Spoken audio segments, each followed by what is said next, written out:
Hello, you guys, and welcome back or welcome to my podcast, Rewire to Inspire. I am your host, Jessie Brown, and I am very, very excited to be jumping on the microphone with you all for episode number 178. I'm hoping we can have a little bit more fun today. Tuesday's episode, number 177, was a hard episode to record. It was a hard episode to listen back on. It was a little bit heavier. And so, although sometimes things are heavier, it doesn't mean that they're not important. And sometimes it's really valuable to sit in uncomfortability and hear things that we might not want to hear, but might actually be very beneficial for us to hear. And so if you haven't checked out that episode, as much as, again, trigger warning, there is, severe, heavy topics that are talked about. We talk about suicide a little bit, mental health. I do still think, nonetheless, it is a very valuable episode to listen to. Today's episode could potentially be a heavy one, but I'm hoping that we can make it fun. I'm wearing a fun little bucket hat if you are watching video. I'm getting my hair cut today, so I didn't really want to do my hair because I know that I'm getting it done soon. Behind me, you can't really see it right now, but I have a little Christmas tree behind me, and I'm excited to go get batteries today so I can turn that on, and I'm going to put it in view for other videos. I have a couple little baby Christmas trees over here. I'm slowly starting to decorate my place, and it's just making me really excited. This time of year gets me really excited, really pumped. I love just feeling warm and cozy and home, and it just really gets me in a creative headspace. And so I spent yesterday brainstorming what I wanted to talk to you guys about, and this topic that I want to talk to you guys about today instantly came to mind. And as you guys know, I like to pull from past experiences and present things that are happening in my life and share those with you guys. And I think that what I'm going to share with you guys today, I know that a lot of you guys are going to be able to relate to this.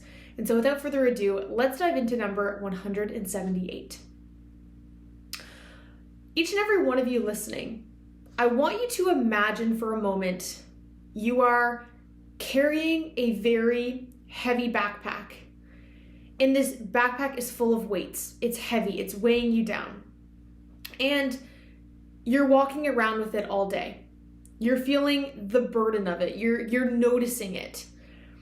Perhaps you take it off for just a moment to, go do something for a small amount of time, but then you put it right back on and you feel that weight again.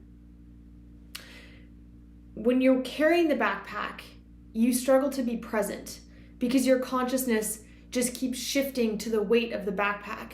It's hard for you to be mindful and enjoying your day because you're just so focused on how heavy this backpack is on your back.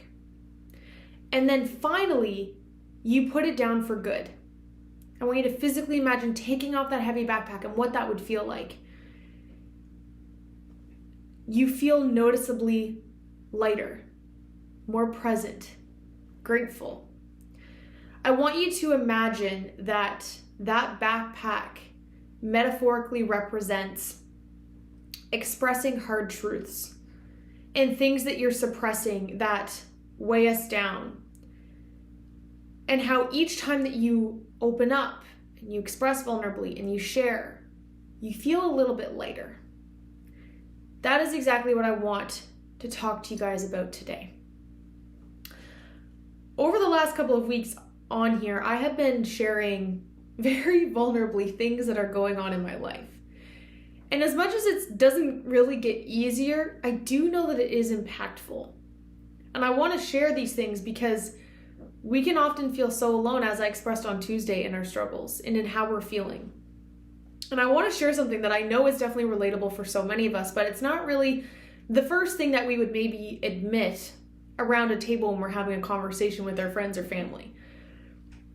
And so what I want to share with you guys is a situation that happened with me last week and how in expressing my truth, I was able to feel that backpack coming off my back sensation of feeling lighter. So for those of you who have listened for a while or know me well, or maybe you don't, and this is your first time tuning in, I have unfortunately been in some pretty shitty relationships. And I have been with men who have cheated on me, who have broken my heart, who have betrayed me, who have lied, etc., etc.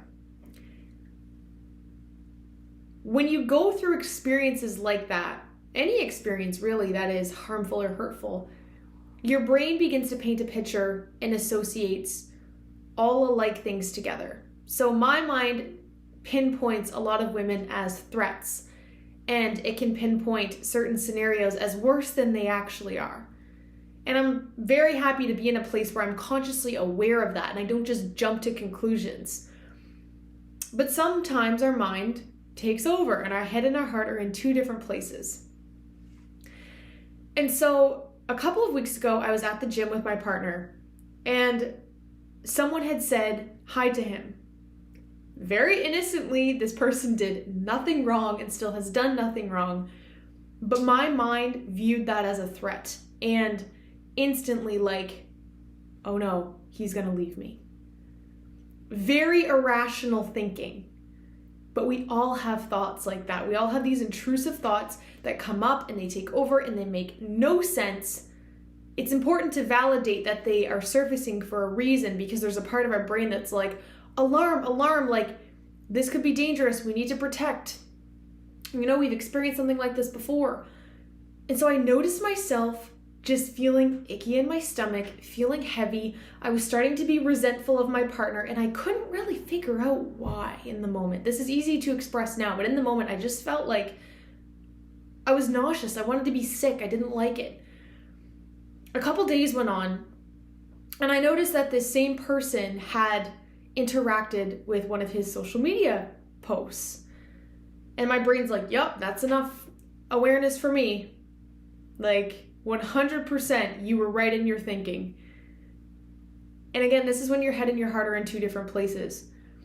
And I knew rationally, no, you have nothing to worry about. Stop worrying. There was still that heavy, heavy part in my heart that was trying to protect me. And in that moment, I felt very shameful. And I felt like I had to suppress this feeling because I knew my partner had done nothing wrong, nor did this person. This was just my head telling me a story. I want you to think of an example in your life, maybe right now or maybe in the past, where you've felt something and you know that it's not fully accurate, and so you suppress it and tell yourself you shouldn't feel it. You don't have enough validation, or you just don't feel necessarily like it's worth bringing up in a conversation because you know that it's not really true or accurate. The point that I'm trying to make is that if you're feeling something, you're feeling it for a reason. And just like the weight of that backpack, those suppressions of truths and feelings will get heavier and heavier and heavier. And so I suppressed how I was feeling about this situation for days. I noticed myself having a hard time being present. I was nauseous for a couple of days. My dreams were very uncomfortable. It got to the point where I was at the grocery store and I was walking around. I had two things that I had to get at the grocery store, and I was just walking around in a circle, not remembering what I needed to get because I was just so disconnected and overwhelmed. Fortunately, I had a call with my coach and I explained what was going on, and he said, you need to communicate this to your partner. You need to express how you're feeling. That's the only way you're going to feel relieved of this emotion. Because in the past, it wouldn't have always been the safest to bring these up in conversation because I likely would have been gaslit, been made to feel crazy, felt I would have reaped the negative consequences of that. I'm now fortunately with someone who is more grateful when I lean into uncomfortable truths and expressing of those things than from suppressing them. And so my coach encouraged me to bring this up in conversation. And so I did. And to what I knew would be true, it went better than I could have ever imagined. And as soon as I uttered the words out of my mouth, even though it was hard, I cried. It took me like 5 minutes to even get the words out of my mouth.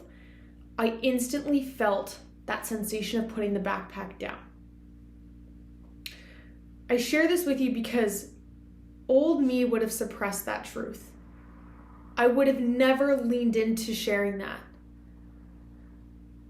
we are so good at also gaslighting ourselves. And the title of this episode, Are You Making Things Worse? We make things worse for ourselves by A, not only feeling the weight of that, but B, feeling like we shouldn't feel the weight of that, which just makes the weight heavier. We learn that it's not safe to express how we're feeling, even if that means that we're left to feel the burden. And we get really, really good at this. If you struggle with this, you know exactly what I'm talking about. I want you the next time you're feeling this way to ask yourself why you're scared to speak your truth and how you're feeling. And what is the story your mind is telling you of what will happen? What is the conclusion that it is drawing? Because there was a part of my brain that was like, if I express this to my partner, he's going to be like, are you dumb? Are you crazy? Why would you think that? Jessie, that's so irrational. Because I'm so used to hearing those things, or I was so used to hearing those things, that now being with someone who holds that space, it's also important to recognize if the people that you're expressing your truths to aren't open to hearing them, they're probably not the best people to have in your life in the first place. If they're not receptive of wanting to hear how you're feeling and to be there to listen to you, again, as much as it's hard to admit to self, they're probably not what's best for your life, which is a really hard thing to express and to really believe for ourselves, because that can be scary and overwhelming. But asking ourselves why we're scared.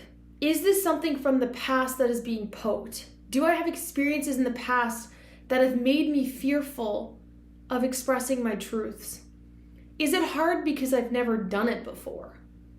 Is it hard because I'm uncertain about what this will mean? But here's what is certain. When we avoid things and we avoid communicating and we suppress, it's not actually going to go anywhere. It's going to stay there surface level. And as much as sometimes we can suppress it and not feel it for a couple days, it often always comes back. Because if I hadn't expressed that truth, and let's say just theoretically, for example, and this could happen, she says hi again, something else happens. He now knows that if that bothers me, why it's bothering me so much. But if I didn't express the first time why that's bothering me, come that third time, if I didn't say anything, he'd probably be like, why are you blowing this so out of proportion? But now that he has an understanding of where I'm coming from and how I'm feeling, he's on the same page. Those that love and care about us want to know what's bothering us. There was a part of him that was like, thank you for telling me this, because now I know what was wrong. It's really hard to support your person when you have no idea what's going on. And it's hard to know what's going on if we're not openly communicating. And so I also want to know, I always say this, on the receiving end, if your partner, family member, friend, whatever, is coming to you with something that is a hard truth, listen to them with compassion. Listen to them with open ears. Listen to them to listen, not to respond. Because if somebody is being open and vulnerable and courageous and is sharing something with you, I guarantee you that that's not easy for them to do. And so the worst thing that we can do in those moments is to gaslight someone and make them feel crazy or shameful for coming to you. Okay? Another thing I want you to ask yourself in those moments when you're feeling that weight and you're feeling heavy is to ask yourself if it's more constructive to lean into it and express it or to suppress it. And I do think it's valuable and important to maybe take time to reflect. I didn't want to just jump right in and communicate this because I had to reflect for myself first what this meant and how it was impacting me before in the moment we just jump right in, because often when it's in the moment and we're triggered, it's not the best time to lean into expressing your truth. Take time to collect your feelings, notice how you're feeling, and then what I had did, which probably scared the crap out of my partner, but I texted him and I said, can we talk when you're done your meeting or something like that, which in hindsight probably wasn't the best thing to text someone. There's nothing worse than when someone just says, can we talk? It's almost like, why don't you just throw anxiety into my body? But I had to just do a 3, 2, 1 and say that because I knew as soon as I said that, I couldn't go back. I knew as soon as I said, can we talk? It's like, okay, now you need to share how you're feeling. Asking yourself if it's more constructive to suppress it and not bring it up, or if you're just fearful to bring it up because you don't know what that will mean. Okay? I'm gonna just turn the page here real quick. I have rough notes in front of me, but a lot of this truly is just coming from my heart because this is a repetitive cycle that I've dealt with in my life for a very, very long time. A lot of us are very good at hiding our truth and suppressing how we're feeling because that's the easy thing to do. It's a lot easier to suppress how we're feeling than it is to lean into being uncomfortable. The thing is, though, is there is cons of not expressing how we're feeling. If I had chosen to not lean into being uncomfortable and share, a couple things could have happened. One, it disrupts communication between you and said person. When we hide how we're actually feeling, it prevents clear communication from happening. You can tell when there's an elephant in the room. You can tell when there's resistance with someone.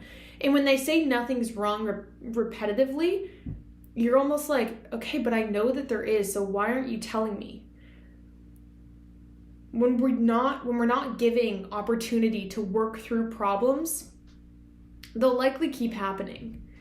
And you might eventually, what was a 1% feeling might turn into a 50% feeling and then 100% feeling. And that's when we get angry and resentful.